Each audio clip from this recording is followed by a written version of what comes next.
श्री राम माता सीता से अनंत प्रेम करते हैं और उनके इस प्रेम का सबसे बड़ा उदाहरण है सीता जी के अपहरण के बाद का 1 वर्ष। रामायण के अरण्यकांड के अनुसार जब रावण देवी सीता का अपहरण करके ले गया था तब राम जी बहुत दुखी हुए थे और वे पूरे वन में भटक रहे थे।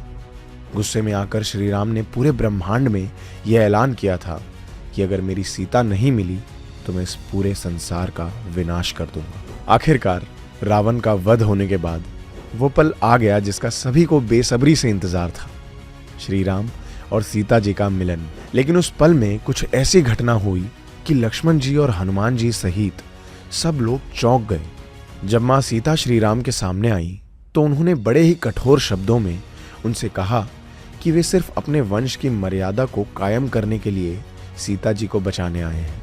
उन्हें नहीं पता कि 1 साल के बाद सीता जी अब भी पवित्र हैं या नहीं, और तब सीता जी ने अग्नि परीक्षा देने का फैसला किया। लेकिन श्री राम जो पूरे साल सीता जी के वियोग में तड़प रहे थे, उनके सामने इतने कठोर क्यों हो गए थे? जब माता सीता ने अग्नि की प्रतिज्ञा लेकर उसमें कदम रखा तब श्री राम ने आंखें उठाकर उनकी तरफ देखा भी नहीं।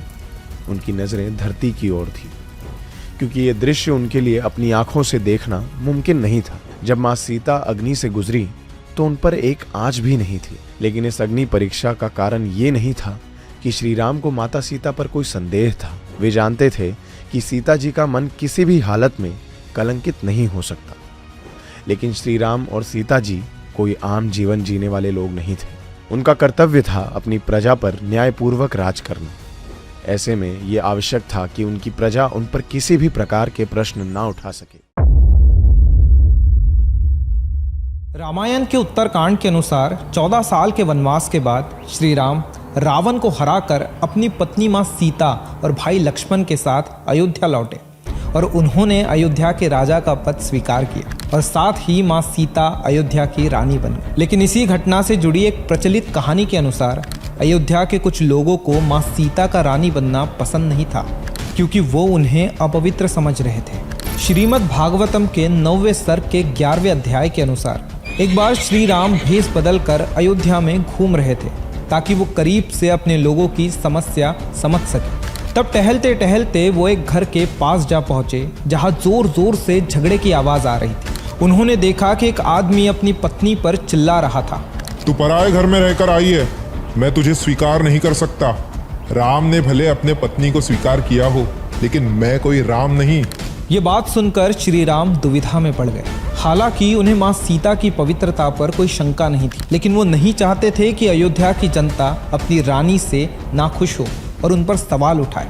इसीलिए उन्होंने मां सीता को फिर एक बार वनवास भेजने का आदेश दे दिया।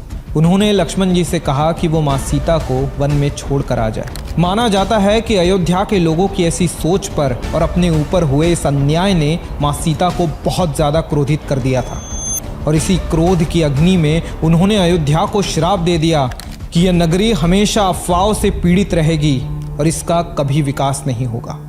कहते हैं कि इसी वजह से कई राजाओं के राज करने के बाद भी अयोध्या को सदियों तक तबाही और संकटों का सामना करना पड़ा। पैरेलल यूनिवर्स एक ऐसा कॉन्सेप्ट जो नया नहीं है, बल्कि हमारे स्क्रिप्चर्स में इसका जिक्र कई बार किया गया है। एक बार जब श्री राम का इस धरती से जाने का समय आया तो वो जानते थे कि हनुमान जी यमराज को उन तक आने नहीं देंगे। इसलिए श्री राम ने अपनी अंगूठी को धरती की दरार से पाताल लोक में गिरा दिया। उन्होंने हनुमान जी से उसे वापस लाने को कहा। इस मिशन को पूरा करने के लिए हनुमान जी ने अपने शरीर को बहुत छोटा बना लिया और दरार में घुस गए। पराशर संहिता के चैप्टर 53-54 के अकॉर्डिंग हनुमान जी को वहाँ ढेर सारी अंगूठियों का पहाड़ मिला था। ये सारी अंगूठियाँ श्री राम की ही थी। इस कहानी के अकॉर्डिंग श्री राम का अपनी अंगूठी को नीचे गिराना और हनुमान जी से कहना कि उसे वापस लेकर आए, ये सिर्फ एक बार नहीं होता। ये इंसिडेंट बार बार होता आ रहा है और आगे भी होता रहेगा। जय श्री राम।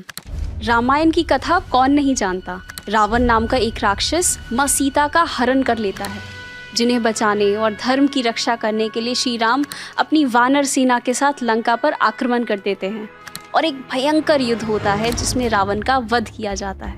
और फाइनली श्री राम माँ सीता के साथ अयोध्या लौट आते हैं। रावण रामायण का एक भयानक राक्षस जो बहुत ज्ञानी, शक्तिशाली और बहुत ही अहंकारी था। इसी अहंकार, क्रोध और लालच के चलते उसने एक बार एक साधु के रूप में आकर छल से माँ सीता का हरण कर लिया। पर अगर हम आपसे ये कहें कि रावण ने जिन्हें किडनैप किया था वो माँ सीता थी ही नहीं, तो रामचरितमानस का अरण्यकांड हमें एक अलग ही वर्जन बताता है।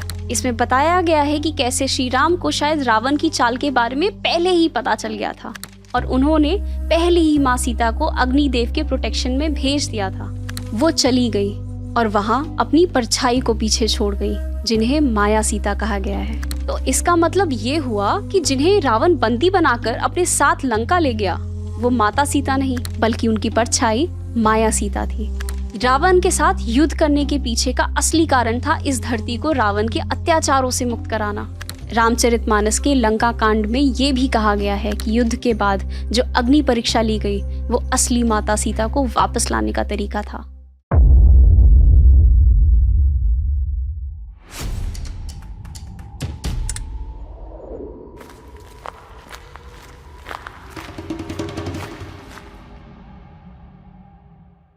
क्या आप जानते हैं कि श्री राम ने सिर्फ एक बाण चलाकर 14,000 असुरों का संहार किया था? वाल्मीकि रामायण के अनुसार श्री राम ने अपने वनवास के कई वर्ष पंचवटी गांव में बिताए थे। ये आज के महाराष्ट्र में स्थित नासिक शहर के पास है और इस गांव में स्थित कालाराम मंदिर का इतिहास भी रामायण से जुड़ा है। शूर्पणखा की कहानी तो हम सभी जानते हैं। रावण की बहन और दंडकारण्य में रहने वाली एक राक्षसी जिसे दंड देते हुए लक्ष्मण जी ने उसकी नाक काट दी थी। वाल्मीकि रामायण के आरण्य कांड के अनुसार इस घटना के बाद खून से लथपथ शूर्पणखा क्रोध से चीखती चिल्लाती अपने भाई और दंडकारण्य के राजा खर के पास गई। अपनी बहन की ऐसी हालत देख उसके अपमान का बदला लेने के लिए खर और उसके भाई दुष्यंत और त्रिशिरा ने शूर्पणखा के साथ 14 असुरों को श्री राम पर हमला करने भेजा। लेकिन जब श्री राम ने उन सभी का वध कर दिया तब डर से कांपते हुए शूर्पणखा फिर अपने भाइयों के पास आ गई। अहंकार में डूबे उसके भाइयों ने सोचा कि इस बार और भी ज्यादा असुरों को भेजकर वो श्री राम पर विजय हासिल कर सकते हैं और फिर वो तीनों 14,000 असुरों को साथ लेकर श्री राम का सामना करने आए।